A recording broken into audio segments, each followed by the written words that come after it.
This is a very unique school. There are not many Buddhist schools in the world. Maybe people have a perception of Buddhism being, quite old and traditional and strict. Maybe, I'm not sure.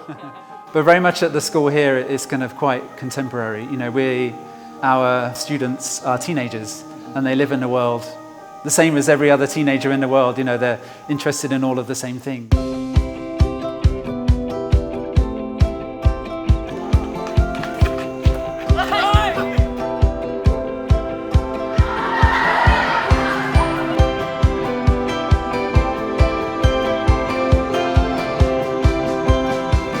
จุดเริ่มต้นที่มาอยู่โรงเรียนนี้ไม่ได้เริ่มจากผมครับมาจากคุณแม่ที่มีความสนใจให้ผมอยากเข้าคือรุ่นพวกเราเรียนรู้มาแบบเราเลือกอะไรที่เรียนเนี่ยตามเกรดหรือตามเสียงของคนรอบข้างจริงๆแล้วเราก็เลือกเรียนมาที่นี่เพราะว่าตามเพื่อนเหมือนกันค่ะแต่ว่าพอได้เรียนโรงเรียนนี้เราก็ได้เข้าใจว่าจริงๆแล้วการเรียนมันไม่ใช่แค่เรียนหนังสือสูตรเลขสูตรฟิสิกส์อย่างเดียวค่ะแต่ว่าการเรียนที่นี่มันคือเป็นการได้เรียนรู้ชีวิต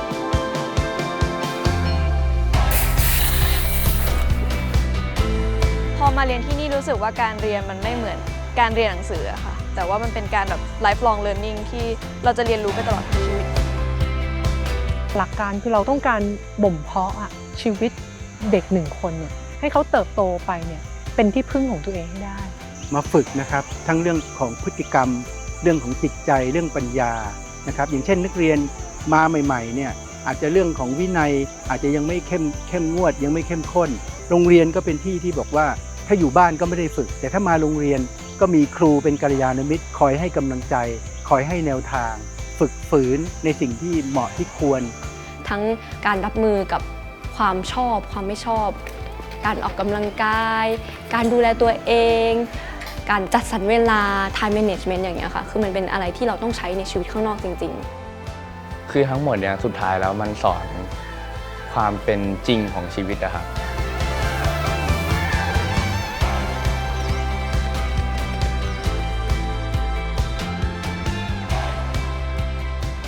ซึ่งการจะพาให้เด็กเข้าใจชีวิตของเขาในทางที่ถูกต้องเนี่ยสิ่งสำคัญเลยต้องมีเราเรียกว่าเป็นกัลยาณมิตรคือคนที่ทำให้เด็กเกิดความเชื่อมั่นความไว้วางใจว่าคนคนนี้เนี่ยมีความปรารถนาดีกับเขาและมีความคิดเห็นที่ถูกต้องมีความมั่นคงทางจริยธรรมว่าอะไรถูกอะไรควรอะไรอย่างนี้นะครับแล้วก็มีความสามารถในการสื่อสารต่างๆแต่ว่าพื้นฐานของความเป็นกัลยาณมิตรตรงนี้เนี่ยก็คือเด็กต้องไว้ใจคุณครูก่อนพอเข้าใจตรงนั้นเสร็จปุ๊บเนี่ยแต่ละคนเป็นอย่างไรเนี่ยเราก็ไม่เปรียบเทียบทำให้เด็กรู้สึกตั้งแต่ต้นตั้งแต่เข้ามาที่โรงเรียนปัญญาที่เราต้องให้เด็กรู้สึกว่าเขาได้รับการยอมรับในความเป็นตัวเขาแบบนี้มีทั้งจุดดีมีทั้งจุดที่แบบยังต้องแก้ไขต้องซ่อมอีกมากมายแล้วเราก็ให้เขารู้สึกว่าไอ้สิ่งที่เขาต้องซ่อมมันเป็นเรื่องธรรมดาครูก็มีพ่อแม่หนูก็ยังมีเพราะเราทั้งหมดเป็นนักเรียนเป็นนักศึกษาตลอดชีวิตที่นี่พอเราให้เด็กรู้สึกอย่างนี้เนี่ยเพราะฉะนั้นเขาจะไม่รู้สึกแล้วว่าเฮ้ยเขาผิดไม่ได้เขาต้องถูกเสมอเพราะฉะนั้นเขาไม่ต้องหลบซ่อนเพราะฉะนั้นตรงนี้เป็นจุดที่จะคิดว่าเป็นจุดเริ่มต้นเลยของการที่ทำให้เด็กรู้สึกว่าเฮ้ยคนรอบข้างเขาเขาอยู่ในที่ที่ปลอดภัยทุกคนยอมรับเขาแล้วก็พร้อมที่จะผลักดันสนับสนุนเขาเป็นวิธีของการที่ทำให้เด็กรู้สึกว่าคนรอบข้างเขาเป็นกัลยาณมิตรและพร้อมที่จะเหมือนช่วยกันถ้าพูดถึงคำชื่อของเรียนเราพร้อมที่จะเป็นประทีปให้กันและกันในการที่จะนำให้เขาไปในทางที่ถูกที่ควรนะคะ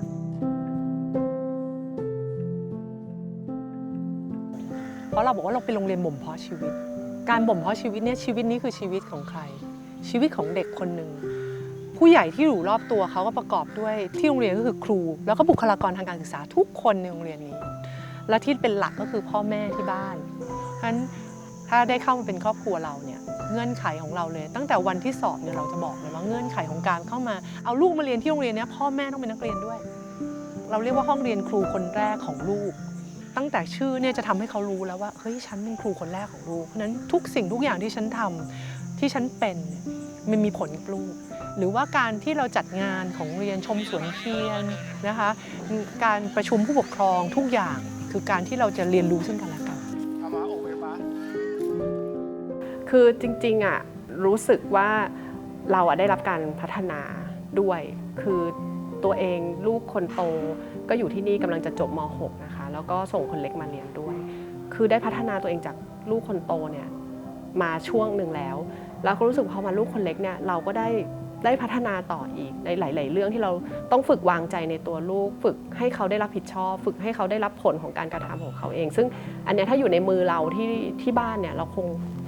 ปล่อยเขาแบบเนี้ยไม่ได้แน่นอนเนี่ยค่ะอันเนี้ยก็เป็นอันที่เราพัฒนาแล้วก็โรงเรียนก็จะจัดกิจกรรมให้คุณพ่อคุณแม่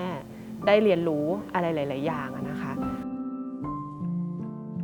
เหมือนกับว่าที่นี่เราแบ่งนักเรียนเป็น2ระดับเด็กกับระดับผู้ใหญ่นะฮะระดับผู้ใหญ่ก็จะเป็นครูกับผู้ปกครองระดับเด็กก็คือนักเรียนทั้งหมดแล้วถ้าเป็นภาพรวมทั้งหมดตอนที่เราออกแบบหลักสูตรเนี่ยแน่นอนจะมีวิชาที่เป็นสาระเหมือนข้างนอกที่มีวิทยาศาสตร์ภาษาไทยภาษาอังกฤษอะไรเงี้ยอันนี้ก็เราก็มีนะเรียกว่าครบคือนอกจากเราจะได้เรียนวิชาธรรมดาเช่นเลขภาษาอังกฤษฟิสิกส์อะไรอย่างเงี้ยแล้วค่ะเราจะได้เรียนวิชาบูรณาการเรียกว่าเด่นดอกไม้สะเทือนถึงดวงดาวค่ะ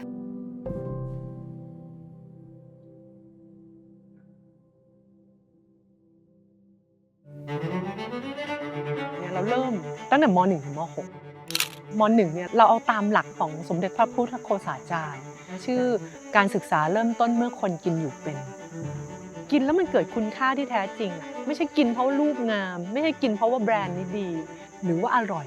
แต่กินเพราะว่ามันมีประโยชน์กับร่างกายเราคือต่อให้เราเรียนเก่งขนาดไหนต่อให้เราประสบความสำเร็จขนาดไหนพอเราป่วยปุ๊บจบเลยใช่ไหมเพราะฉะนั้นเราบ่มเพาะเด็กๆของเราเนี่ยตั้งแต่ม.1 ให้ออกแบบอาหารของตัวเองฝึกสกิลในการทำอาหารคือเราออกแบบการเรียนรู้อะค่ะให้เขาไม่ได้เป็นแค่ผู้รับเขาเป็นผู้ที่สร้างสรรค์ขึ้นมาได้ด้วยตัวเองพอม.1 เนี่ยเริ่มดูแลตัวเองเป็นม.2 อยู่ร่วมกับสิ่งแวดล้อมเป็น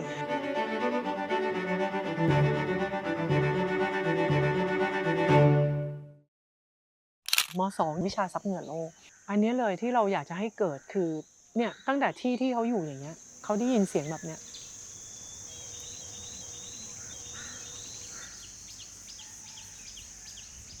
สิ่งอย่างเงี้ยต้องค่อยๆปลูกฝังบ่มเพาะแต่ละคนก็จะรู้สึกไม่เท่ากันแต่ถ้าเขารู้สึกว่าเขาเป็นส่วนหนึ่งของธรรมชาติเราจะอยู่กับธรรมชาติแวดล้อมต่างๆได้อย่างไรให้ยั่งยืนนะเราจะใช้ทรัพยากรอย่างไรให้คุ้มค่าที่สุดสิ่งนี้เราถือว่าสำคัญมากกับเขาม.3 เป็นปีที่เป็นไฮไลท์ที่ให้เขา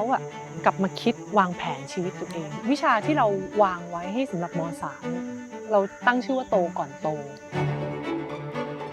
เป็นวิชาที่จะให้นักเรียนได้ลองโตก่อนที่จะโตจริงๆได้เจอคนที่แบบโปรเฟชชั่นอลด้านนั้นจริงๆอะไรให้เราไปได้ฝึกงาน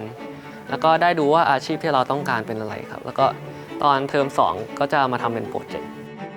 โดยต้องทำงานตัวเองเนี่ยตลอดทั้งเทอมซึ่งมันเป็นความเพียรระยะยาวที่เด็กๆแต่ละคนต้องกำกับตัวเองให้ได้อันนี้แหละค่ะคือคำว่าโตก่อนโตน้ำรู้สึกว่าถ้าไม่มีโตก่อนโตน้ำจะไม่สามารถมีแนวทางการเลือกวิชาเลือกที่แบบมั่นใจแล้วก็ผ่านการเข้าใจตัวเองขนาดนี้มาก่อนนะคะเราเลยรู้ว่าเราต้องเลือกอะไรบ้างเพื่อที่จะไปสู่จุดหมายของเราค่ะซึ่งจริงๆแล้วมันเป็นกระบวนการที่เราเอามาใช้กับชีวิตได้เลยชีวิตเรามันก็ประมาณนี้เราตั้งเป้าหมายอะไรวางแผนกำกับตัวเองให้ทำสิ่งนั้นคอยตรวจสอบตัวเองเสมอแล้วก็ประเมินผลนะทำได้ไม่ได้สะท้อนคิดได้ว่ามันได้เพราะอะไรไม่ได้เพราะอะไรอันนี้เป็นม.3 นะคะเน้นเรื่องของตัวเอง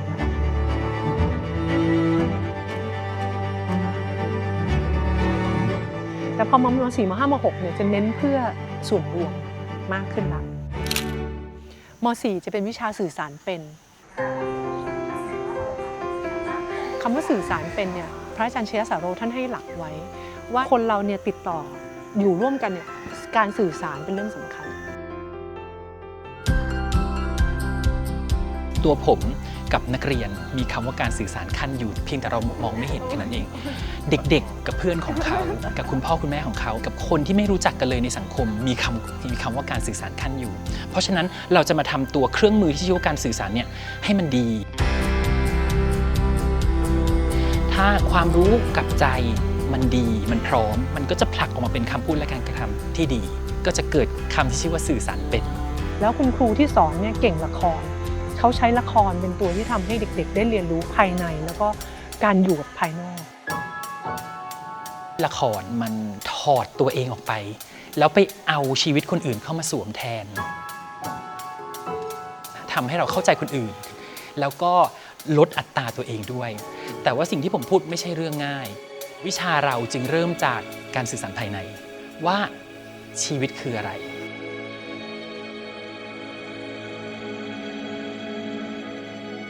รูปกับนามหรือกายกับใจ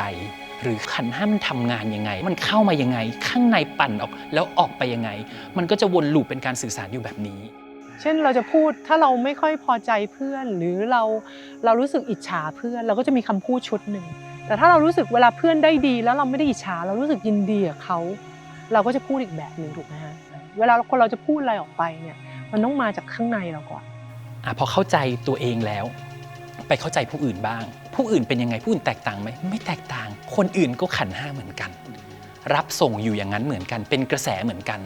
ไม่มีคนไหนเลยที่รักที่จะทุกข์เราปฏิเสธความสุขมันก็ทำให้เราเข้าใจอารมณ์แล้วก็เหมือน myself in other shoes อะไรเงี้ยครับมันทำให้เราเหมือนเปิดใจไม่ปิดกั้นตัวเองในการไปศึกษาคนอื่นในการไปมี empathy กับเขาอะไรเงี้ยครับนี่เป็นสิ่งที่เด็กจะต้องเรียนรู้แล้ววิเคราะห์เพราะอะไรปัญหาทุกวันนี้ปัญหาสังคมข้างนอกเนี่ยเรื่องของการสื่อสารทั้งนั้นมันจะเป็นเรื่องของการเมืองเรื่องของสังคมเรื่องของไซเบอร์บูลลี่เรื่องเราไปแก้ที่ปลายเหตุมันไม่ทัน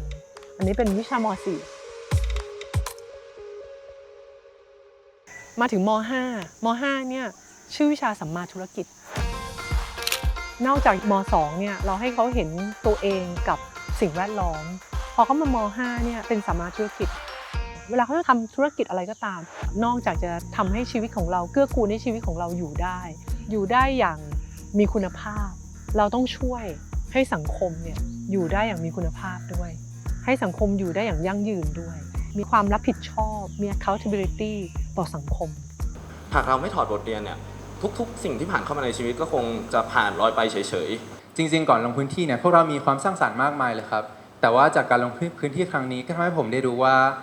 ความคิดสร้างสรรค์เมื่อมันขาดความเข้าใจในปัญหาเนี่ยมันก็ไม่สามารถเป็นความคิดที่ดีได้ครับเมื่อเราได้พูดคุยกับชุมชนจริงๆแล้วเนี่ยเรากลับพบว่าเป้าหมายของเขาไม่ใช่การขายให้ได้เยอะๆแต่เป็นการกลับมาอยู่กับลูกหลานต่างหากครับ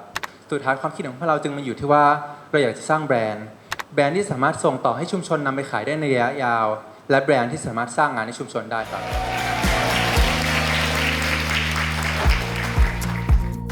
แล้วสำหรับม.6 เนี่ยเราต้องยอมรับธรรมชาติเขานิดนึงว่าเขาจะเริ่มกังวลแล้วจะเข้ามหาวิทยาลัยได้ไหมจะอะไรได้เทอม 1จัดให้เขาเลยแล้วมันจะสอดคล้องกับภายนอกด้วยที่เขาต้องส่งพอเขาต้องสอบอะไรต่างๆขณะเดียวกันเนี่ยเราก็จะออกแบบการเรียนรู้เนี่ยให้เขาดูตัวเองว่าเขามีอะไรที่มันเขาต้องแกะออกไปอะไรที่มันสกัดกั้นเป็นอุปสรรคทำให้เขาไม่สามารถทำได้ตามเป้าในม.6 เนี่ยพระอาจารย์ชยสาโรให้คำนี้ไว้ว่าเหมือนแกะสลักชีวิตคำนี้มันลึกซึ้งท่านพูดถึง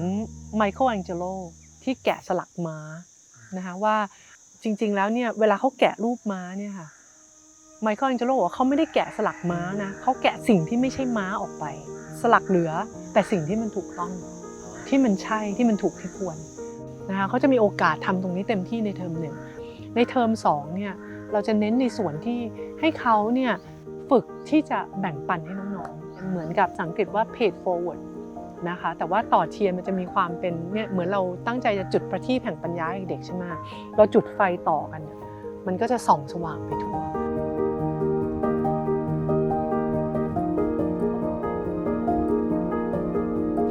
ก็คือเป็นสิ่งที่รุ่นพี่เนี่ยผ่านมาแล้วทำผ่านมาหมดแล้วก็พร้อมที่จะต่อเทียนต่อความเพียรความพยายามหรือว่าทักษะต่างๆที่ผ่านมาหมดแล้วเนี่ยให้กับรุ่นน้องรุ่นหลังๆการอยู่ที่ตรงนั้นหรือว่าหาเรื่องคิดในหัวของการตรงนั้นได้ก็จะแบบดีมากมันจะยิ่งส่งมากขึ้น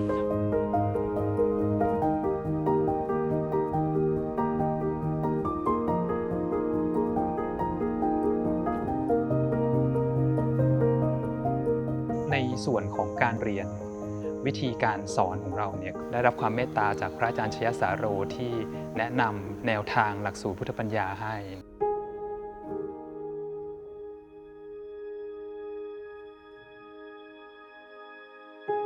ในความเห็นของอาตมา เราถือว่าการศึกษาคือเป็นการเตรียมตัวเพื่อความเป็นมนุษย์ที่ดีที่สุดที่จะเป็นไปได้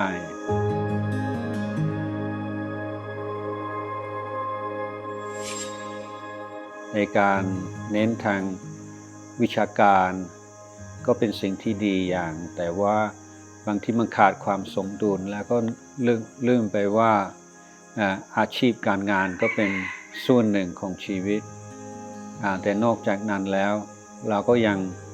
ควรจะศึกษายังจะต้องเตรียมตัวเพื่อจะเป็นลูกที่ดีเป็นสามีและภรรยาที่ดีเป็นพ่อแม่ที่ดีเป็นประชาชนที่ดีนั้นการศึกษาจึงเป็นเรื่องการเล่าเรียนวิชาการต่างๆด้วยแล้วการเล่าเรียนการศึกษาในความเป็นมนุษย์ของเราในการที่จะฝึกตนให้โดยเฉพาะในการที่ทำให้สิ่งเศร้าหมองในชีวิตในจิตใจลดน้อยลงและสิ่งดีงามเพิ่มมากขึ้น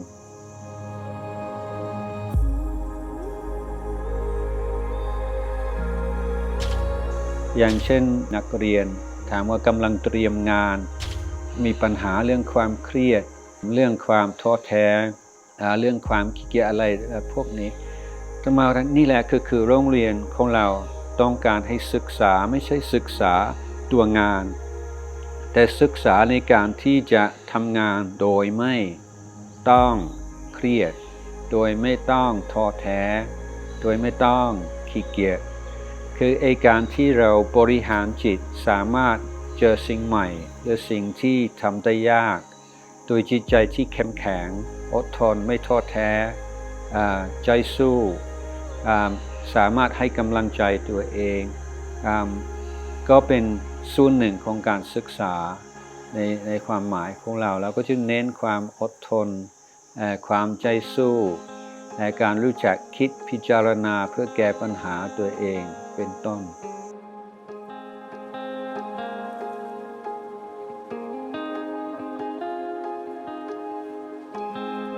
เพราะฉะนั้นเรื่องของการศึกษาพุทธปัญญาก็จะมาเน้นเรื่องของภายในเยอะหน่อยซึ่งเราแบ่งในสิ่งที่เราจะสอนเราเป็น2กลุ่มใหญ่ๆเราเรียกว่าเป็นวิชาการวิชาชีวิตวิชาชีวิตจะเน้นเรื่องของการทำความเข้าใจความรู้สึกความคิดของตัวเองให้มีสติมากขึ้น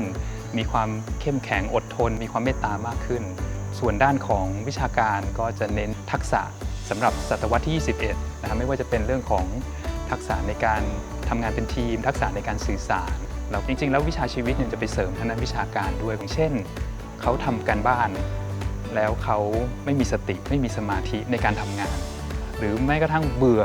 หรือเขาทำไม่ได้เขาเครียดเขารู้ไหมเขากำลังเครียดอยู่เขาจะทำยังไงถ้าเขาเครียดพวกนี้นะครับเรามีพาให้เด็กได้เรียนรู้จาก2นอก2ใน2นอก2ในเป็นส่วนของวิชาชีวิต2นอกก็คือเขามีปฏิสัมพันธ์กับโลกภายนอกเช่นการใช้ปัจจัย4พวกนี้นะครับหรือแม้แต่กระทั่งร่างกายของเราปฏิสัมพันธ์กับสิ่งแวดล้อมต่างๆอันนั้นเป็นด้านนอกด้านหนึ่งอีกด้านหนึ่งก็คือด้านของการปฏิสัมพันธ์กับผู้คนสังคมว่าเราจะปฏิสัมพันธ์กับผู้คนสังคมยังไงบ้างให้เกื้อกูลกันและอยู่ด้วยกันอย่างมีความสุขส่วนของในก็จะเป็นส่วนของด้านอารมณ์ความรู้สึกด้านจิตใจด้านหนึ่งแล้วก็ด้านความคิดด้านปัญญาอีกด้านหนึ่งเช่นจิตใจเราก็พัฒนาให้มีสติมากขึ้นมีความเข้มแข็งอดทนมากขึ้นอะไรพวกนี้นะครับมีความเมตตามากขึ้นหรือความคิดก็พัฒนาความคิดที่เป็นระบบเป็นเหตุเป็นผลมากขึ้น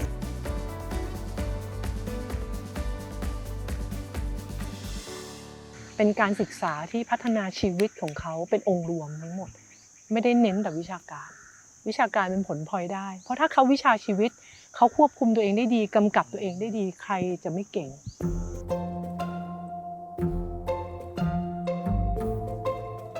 ความว่าเก่งของพุทธเนี่ยคือกุศลเนี่ยมันเท่ากับทั้งเก่งและดีอะมันต้องคู่กันคือความฉลาดในการใช้ชีวิตของตัวเองคนที่ฉลาดเนี่ยจะต้องใช้ชีวิตของตัวเองได้ดีมีคุณค่าคุ้มค่าเป็นประโยชน์กับทั้งตัวเองและผู้อื่นเพราะฉะนั้นอันนี้คือเป้าหมายของการจัดการศึกษาพุทธปัญญาที่โรงเรียนเราปัญญาประทีปพยายาม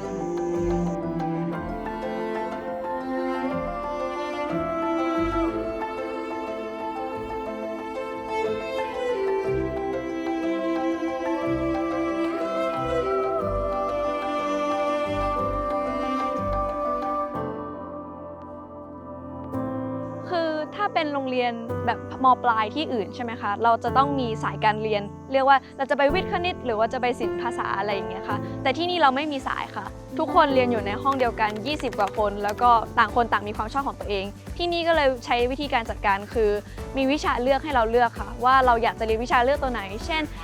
essay writing ภาษาอังกฤษหรือคณิตเราก็สามารถหยิบวิชาเลือกมาใส่ในตะกร้าของเราแล้วก็ไปเรียนนะคะก็คือมันเปิดโอกาสให้เราได้เรียนอย่างหลากหลายโดยที่ไม่ถูกแบบการเป็นสายการเรียนจำกัดเราไว้ค่ะเพื่อที่เราจะได้เลือกสิ่งที่เราคิดว่าเหมาะสมที่สุด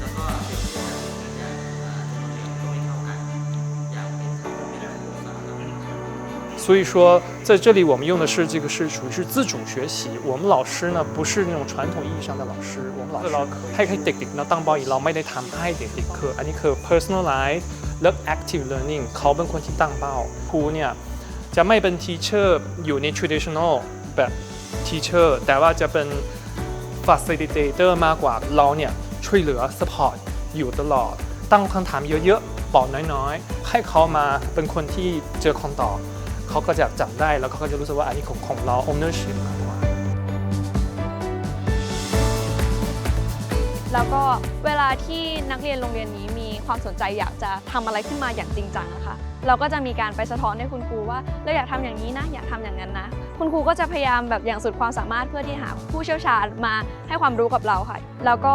เราอาจจะไม่ได้มีเวลาไปเรียนพิเศษเหมือนที่อื่นแต่น้ำก็เชื่อว่าถ้าเด็กโรงเรียนนี้มีความตั้งใจจริงแล้วว่าเราจะไปสายวิศวะหรือสายหมอที่ต้องใช้แบบวิทย์คณิตแบบจริงจังมากๆน้ำรู้สึกว่า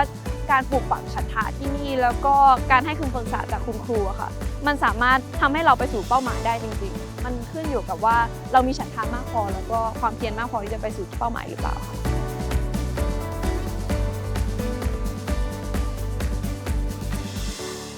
แล้วเวลาก่อนเรียนอะไรค่ะทุกๆเทอมคุณครูจะมีการให้เราตั้งเป้าหมายเสมอค่ะว่าปลายเทอมนี้เราอยากจะพัฒนาอะไรค่ะแล้วในระหว่างทางคุณครูก็จะมีให้สร้างเช็คพอยต์ค่ะถ้าเราทำตามสิ่งที่คุณครูวางไว้ให้หรือเป้าหมายที่เราวางไว้เองได้น้ำก็รู้สึกว่ามันก็เป็นความสำเร็จอย่างหนึ่งแล้วค่ะถึงแม้ว่าเราจะไม่มีการจัดระดับในโรงเรียนนะคะแต่ว่าโรงเรียนก็ยังมีการ encourage ให้เด็กออกไปทำกิจกรรมข้างนอกมีการออกไปทำโปรเจกต์ร่วมกับโรงเรียนเด็กอื่นๆแล้วก็มีการไปร่วมแข่งขันงานแข่งข้างนอกค่ะมันก็ทำให้เราได้รีเช็คกับตัวเองค่ะว่าถ้าเทียบกับในสังคมในการศึกษาไทยเราอยู่ในลำดับประมาณไหนเราสู้เด็กโรงเรียนข้างนอกได้ไหมมีความรู้มากพอที่จะเข้าไปสู่มหาลัยที่เราฝันไว้ไหมค่ะแต่ว่าเราไม่เคยชินกับการแข่งขันเยอะขนาดนี้ตอนอยู่ข้างนอกไม่เคยชินกับการเรียนหนักขนาดนี้เหมือนพอเรามาเจอการแข่งขันและสิ่งที่มันต้องเรียนหนักที่เราอาจจะไม่ชินอย่างเงี้ยค่ะถ้าเป็นคนทั่วไปถ้าจมอยู่กับปัญหาก็อาจจะไม่เรียนแล้วออกไปเลยไปทำอย่างอื่นที่ตัวเองชอบไหมแต่ว่าครูแจ๊คคือใช้คำว่าอะไรมองปัญหาให้เป็นปัญญาในเรื่องของการแข่งขันพอต้องมาอยู่ในระบบที่มันอะคาเดมิกมากผมคิดว่าที่สำคัญที่สุดสำหรับผมที่โรงเรียนสอนมานะครับเป็นเรื่องของการฝึกจิตใจครับเวลาเราสู้สิ่งยากเนี่ยก็คือทำสิ่งที่เราไม่อยากทำเป็นการฝืนใจตัวเองที่ผมคิดว่าน่าจะเป็นทักษะที่ยากมากๆแต่ว่าผมคิดว่าเป็นทักษะที่จำเป็นมากเวลาที่เราฝืนทำสิ่งที่บางทีเราไม่ได้อยากทำเพราะว่าเราไม่สามารถเลือกทำแค่สิ่งที่เราอยากทำได้ทุกอย่างเพราะถ้าเราเลือกทำแค่สิ่งที่เราอยากทำไปทุกอย่างมันก็จะกลายเป็นแบบเหลวเปลว อะไรประมาณนั้นนะฮะเบื้องต้นเขาอาจจะยังไม่เคยชินเขาก็อาจจะรู้สึกว่าการแข่งขันข้างนอกที่มีเกรดที่มีที่1ถึงที่เท่าไหร่เพื่อต้องการเป็นตัวกระตุ้นให้เด็กขยันมากขึ้นเรียนรู้มากขึ้นตั้งใจมากขึ้นถูกไหมคะแต่ปุ๊กก็เคยฟังจากพระอาจารย์ว่าสิ่งที่ดีที่สุดคือการแข่งขันตัวเองพอโรงเรียนสอนให้เด็กทำอย่างนี้ค่ะถึงแม้เราจะไม่ได้รู้สึกว่ามันฟิตอินกับคำว่าแข่งขันของโลกภายนอกแต่จริงๆถ้ามองดูแล้วมันคือการแข่งขันกับตัวเองที่ยากจริงๆเหมือนแบบมันทำให้เรารู้ข้อดีของตัวเองแล้วเราเห็นคุณค่าของตัวเองการที่เราเห็นคุณค่าของตัวเองเราก็จะรู้สึกพิเศษกับตัวเองอยู่แล้วอย่างเงี้ยค่ะเพราะว่าไม่ว่าเราจะทำอะไรมันก็แบบเลยทำให้เราทำได้ดีเข้าใจจิตใจเข้าใจคนอื่นแล้วก็เป็นการคิดวิเคราะห์เป็นอย่างเงี้ยค่ะซึ่งหนูก็บอกแม่อยู่ทุกวันว่าแบบรู้สึกดีใจแล้วก็รู้สึกว่าขอบคุณแม่ที่แบบพาหนูไปดูโรงเรียนก่อนว่าชอบไหมใช่ก็ ก็หนูก็เหมือนไปดูแล้วก็รู้สึกว่าชอบเพราะว่าบรรยากาศมันไม่ได้ให้ฟีลเหมือนเรียนมันเหมือนเราไปเข้าค่ายอยู่กับธรรมชาติ ตอนเด็กๆก็คิดอย่างนั้นนะคะแต่ว่าพอเรียนมา6 ปีแล้วจบมารู้สึกว่ามันแบบมันมีอะไรมากกว่านั้นคือมันแบบสามารถเปลี่ยนคนคนหนึ่งเป็นแบบอีกคนหนึ่งได้เลยคือรู้สึกว่ามาอยู่ปัญญาอาชีพแล้วโฟกัสกับแค่ตัวเองแล้วก็กับแค่เพื่อนแล้วก็โฟกัสกับการพัฒนาตัวเองอย่างสุดๆอ่ะคือพอมาเรียนที่นี่รู้สึกว่าการเรียนมันไม่เหมือนการเรียนหนังสืออะค่ะมันต่างออกไปจากการเรียนตอนประถมที่เราจะเรียนแค่ในห้องเรียนแต่พอมาอยู่ที่นี่แล้วนำรู้สึกว่าเราสามารถเรียนที่ไหนก็ได้ที่ไม่ใช่ห้องเรียน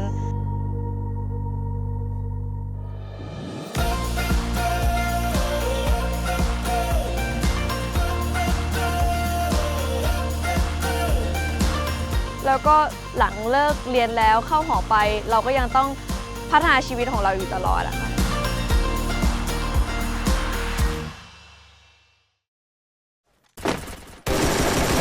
คือถ้าเกิดผมไปอยู่โรงเรียนไปกลับใช่ไหมครับผมกลับบ้านไปผมก็แบบไปนั่งเล่นเกมอยู่ในห้องไม่ได้ทำอะไรแต่ว่าที่นี่มันได้เรื่องวิชาชีวิตนะครับเพราะว่าการอยู่หอมันจะช่วยให้เราฝึกตัวเองแล้วก็แบบมีวินัยมากขึ้นครับ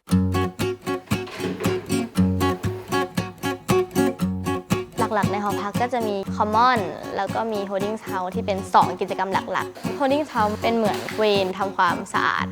จานพุทธสุข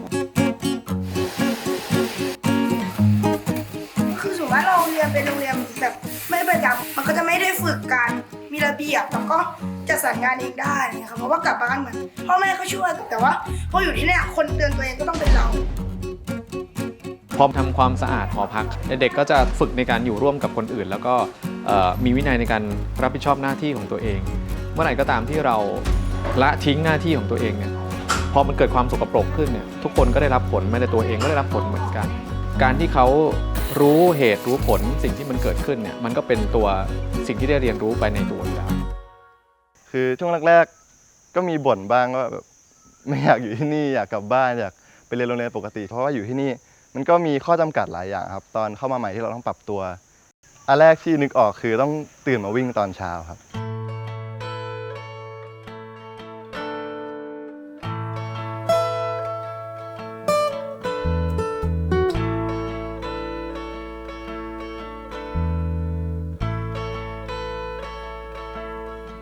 คือเรามีวัฒนธรรมวิ่งชีวิตครับเราก็เลยต้องตื่นมาตั้งแต่ตี 5ซึ่ง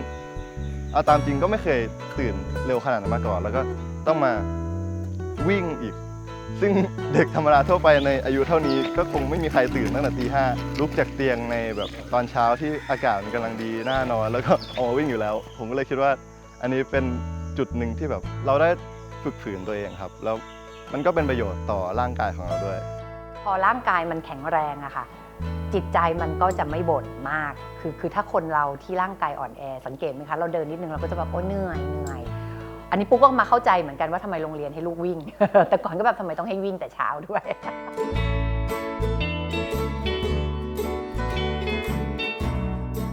การอยู่ที่นี่แต่ว่ามันมีข้อดีอย่างหนึ่งก็คือเราจะได้แบบคุยกับคนมากขึ้นนะครับก็คือแบบ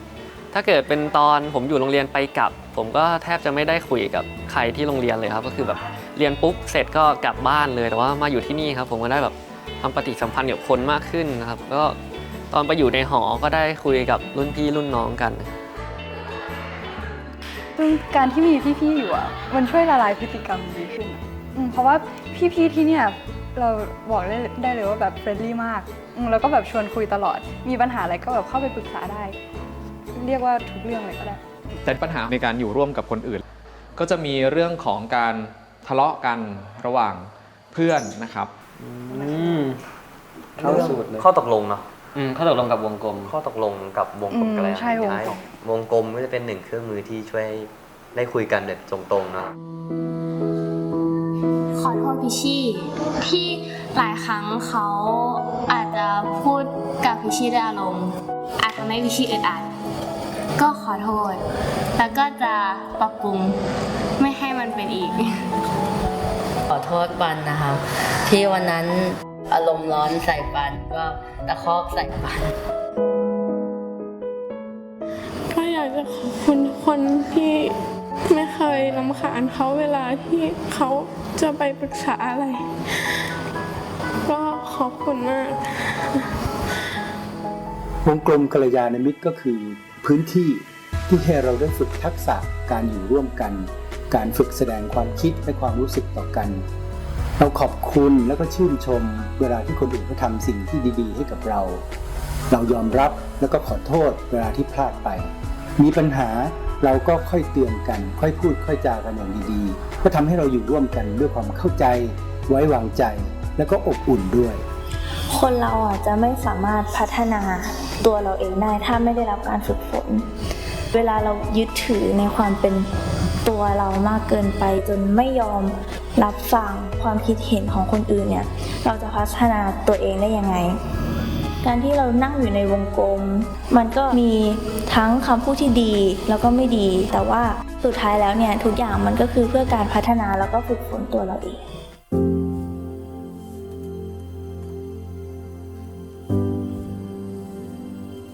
การอยู่กับเด็กวัยรุ่นผู้ชายเนี่ยมันจะมีเรื่องอารมณ์เรื่องอะไรเงี้ยเกิดขึ้นเพราะฉะนั้นเมื่อเด็กเขาเกิดภาวะที่เขาไม่มั่นคงเนี่ยเราต้องมั่นคง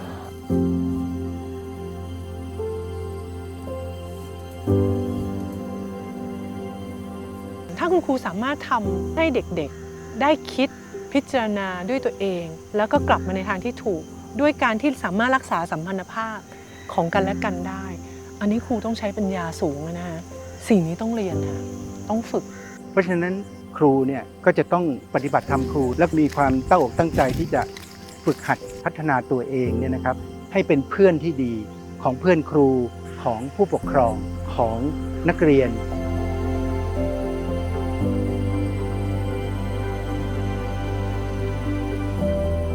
คำว่าปฏิบัติธรรมครูเนี่ยมันไม่ใช่ว่าเป็นในรูปแบบอย่างเดียวเช่นว่าจะทำยังไงให้ฝึกครูเนี่ยเป็นทั้งครูที่น่ารักแล้วก็เป็นครูที่น่าเคารพด้วยสามารถที่จะอธิบายเรื่องยากให้เป็นเรื่องง่ายไม่ชักนำไปทางเสื่อมอะไรอย่างเงี้ย So we take on this responsibility as a kind of goal to be wholesome and be good people and to kind of develop our spiritual selves to be good human beings เพราะฉะนั้นจุดนี้ก็คือมันไม่ใช่เป็นเพียงเรื่องของในรูปแบบอย่างเดียวการปฏิบัติอย่างนี้มันจะอยู่ในวิถีชีวิตประจำวันเลย This is what makes it quite different and special here is that it's a boarding school and every aspect of our lives and the student lives is here ซึ่งสิ่งนั้นก็มาจากการที่เราได้ปฏิบัติทุกวันนี่แหละค่ะบางทีเราอาจจะไม่รู้ว่ามันสำคัญด้วยความที่เป็นเด็กแต่ว่าเวลาเราทำไปเรื่อยๆแล้วบางทีมันซึมซับเข้าไปค่ะจนเราไม่รู้ว่าจริงๆตอนนี้แบบจิตใจเราแข็งแรงแล้วเราสามารถมีสติแล้วก็คิดอะไรได้มากกว่าที่เราคิดอะไรอย่างเงี้ยค่ะแล้วก็พอจิตใจเราแข็งแรงเรารู้สึกว่าเราทำอะไรมันก็ง่ายไปหมดนะคะเหมือนมีปัญหามีความเศร้ามีความทุกข์เราก็สามารถจัดการได้หมดมันนึกถึงความอบอุ่นที่เกิดจากการอยู่ร่วมกันของกลุ่มคนกลุ่มเล็กๆอะค่ะความอบอุ่นระหว่างครูกับนักเรียนโดยเฉพาะการบ่มเพาะชีวิตคนแต่ละคนมันต้องรู้จักหลายแง่มุมของเด็กทั้งตัวเขาเองทั้งครอบครัวเขาที่มาเขาเพราะฉะนั้นมันจึงเป็นจุดเริ่มต้นของการทำโรงเรียนบ่มเพาะชีวิตว่าเราจะต้องมีความอบอุ่นใกล้ชิดกันพื้นที่จะใหญ่ขนาดไหนก็ตามแต่ความรู้สึกความใกล้ชิดจะต้องมีอยู่นะคะอันนี้คือความเป็นปัญญาประทีป